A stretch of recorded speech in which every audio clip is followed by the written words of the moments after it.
ઊંઝામાં ગત મોડી રાત્રે વરસાદના કારણે રોડ રસ્તા તૂટી ગયા હોવાના સમાચાર મળ્યા છે. ઊંઝાના ભોંખરથી પ્રધાનપુરા જતા રોડ ઉપર મોટું ગાબડું પડ્યું છે.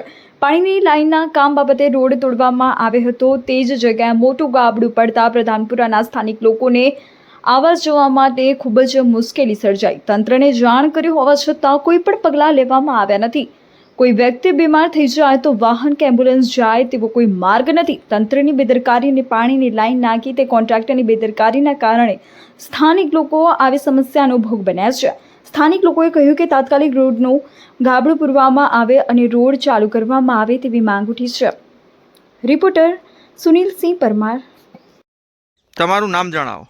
મારું નામ ઠાકોર પ્રતાપજી કેશાજી, હું પ્રધાનપુરાનો વતની.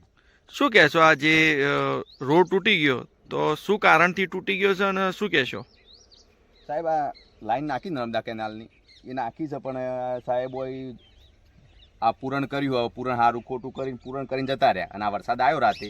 તે રાતે તૂટી ગયું તો અમને ખબર નથી, પણ રાતે આવતા હતા ને બે ભાઈઓ તે વહેલા એમ કે બ્રેક મારી કે આ ધોવાણ થઈ ગયું. આ ધોવાણ થયું એટલે પછી જોણ કરી એમ કે કોઈ આવતા ના નતારોમાં મેં જોણ કરી. એમાં કીધું સાહેબને, સરપંચને ફોન કર્યો, તલાટીને ફોન કર્યો, પણ એમને કોઈ જવાબ આવ્યો નહીં. મેં ડેલિકેટને ફોન કર્યો, પણ એમ કે પૂરણ કરાવો. અમારા શાળાના વિદ્યાર્થીઓના સાહેબોના પ્રધાનપુરાની શાળા બંધ રહી આજે એવી જોણ કરી છે, પણ હજી કોઈને લીધી નહીં જવાબદારી. આ તાત્કાલિક વોચ કરવા આવે, કોઈ તંત્રની જાણકારી કરવામાં આવે એવું તમે એવું કરો.